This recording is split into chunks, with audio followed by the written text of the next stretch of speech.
bonsoir à toutes et à tous. Merci d'être présents à cette 4e édition donc, de la journée contre la précarité énergétique. C'est une initiative qui a été lancée il y a 4 ans par la Fondation et 22 organisations de lutte contre les exclusions qui sont investies soit en faveur de la rénovation énergétique, soit la lutte contre le dérèglement climatique, soit les deux d'ailleurs.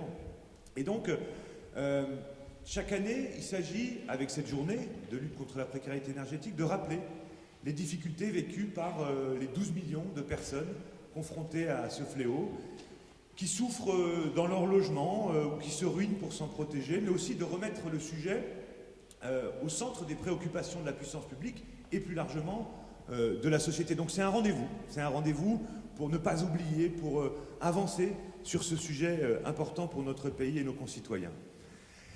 Cette 4e édition, elle intervient dans un contexte qui est, du point de vue social et politique, assez particulier. On est confronté à une crise énergétique majeure qui a provoqué une forte aggravation de la précarité énergétique chez ceux qui n'ont pas les moyens de faire face à l'inflation et qui continuent de vivre dans des logements qui sont énergivores, qui sont pour certains aussi dégradés, impossibles à chauffer l'hiver ou à refroidir l'été. Des chiffres qui ont été rendus publics la semaine dernière donnent à voir que 30% des Français souffrent du froid dans leur logement en 2024, 30% alors qu'ils étaient 14% en 2020. Pour une partie parce que leur logement n'est pas suffisamment isolé, mais aussi du fait des restrictions de chauffage liées à des difficultés financières qu'ils rencontrent. Sachant aussi qu'avec la multiplication des vagues de chaleur, pour beaucoup c'est la double peine, dans la mesure où les millions de passoires thermiques impossibles à chauffer en hiver se transforment en bouilloires énergétiques impossibles à refroidir en été. Et le nombre de personnes qui vivent dans des logements trop chauds est en hausse de 26% depuis 2013. Donc là aussi, on assiste à une dégradation de la situation.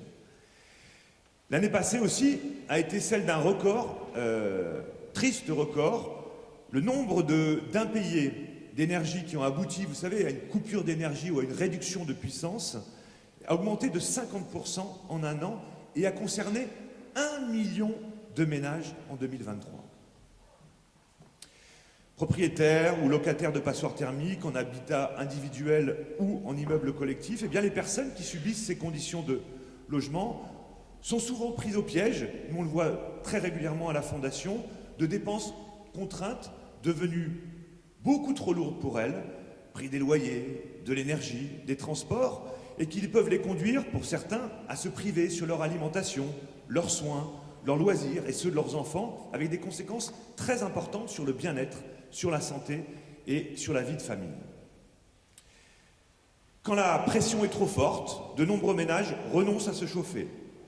Et le froid peut aussi contribuer à dégrader la salubrité de l'habitat en favorisant l'apparition et l'augmentation, parfois, d'humidité, de moisissure, par phénomène de condensation.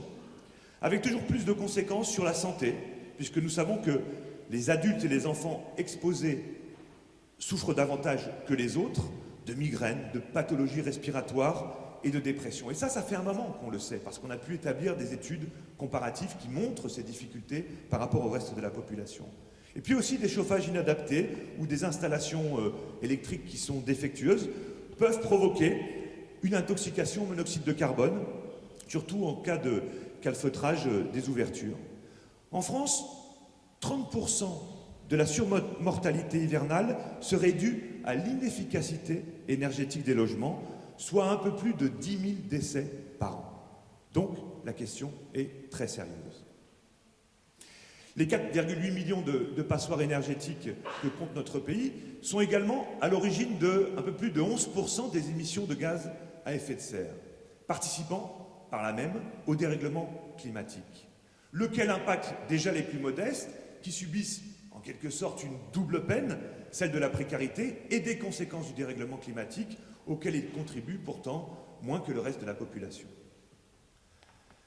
Alors, face à ce contexte, rénover et adapter le parc de logement reste évidemment la solution première pour lutter contre la précarité énergétique de façon durable et écologique. Mais on le sait, ça prendra du temps. Et donc il est essentiel, d'ici là, simultanément, de davantage soutenir les ménages les plus modestes face à ces difficultés. Alors je pense que vous aurez l'occasion de revenir dans le débat sur ces sujets. Mais je tiens ici à rappeler notre volonté de faire interdire par la loi les coupures d'électricité. Vous savez, ces coupures d'un autre âge, pour les remplacer par des réductions de puissance, comme EDF a accepté de le faire lorsque nous les avions sensibilisés sur le sujet. Mais nous voulons que tous les fournisseurs d'énergie, par la loi, soient concernés par cette interdiction de coupure énergétique. Il convient aussi, de notre point de vue, d'augmenter significativement le montant du chèque énergie et d'élargir le périmètre de ceux qui peuvent en bénéficier. Aujourd'hui, trop peu de monde peut en bénéficier au regard de tous ceux qui sont victimes de la précarité énergétique. Et puis, plus largement, cette aggravation de la précarité énergétique devrait, de notre point de vue, à la Fondation, susciter un sursaut de la part des pouvoirs publics.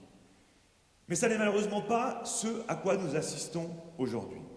Cette fin d'année est marquée par des coupes budgétaires importantes sur la rénovation énergétique par rapport aux promesses initiales, par la tentation de remettre en cause aussi le calendrier d'obligation de rénovation pour les passoires en location, mais aussi par une réforme des modes d'attribution du chèque énergie qui, si elle se confirme, et malheureusement elle se confirme, aura des effets délétères en termes de non-recours à cette aide essentielle, ce que nous ne pouvons, de notre point de vue, accepter. Il ne faut pas oublier que derrière ces 12 millions de personnes en situation de précarité énergétique, c'est autant de situations difficiles, de souffrances qui sont souvent silencieuses, qu'il faut rendre visibles, mais surtout auxquelles il faut apporter de façon urgente des réponses adaptées. Et les solutions, nous les connaissons. Les initiatives publiques et associatives sont d'ailleurs nombreuses et demandent à être démultipliées.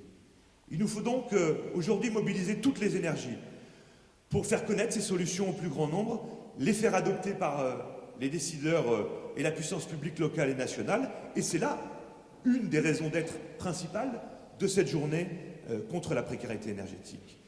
Hélène le disait, aujourd'hui, ce sont plus de 200 événements qui ont été organisés par des centaines d'associations, de collectivités locales et d'entreprises sur tous les territoires.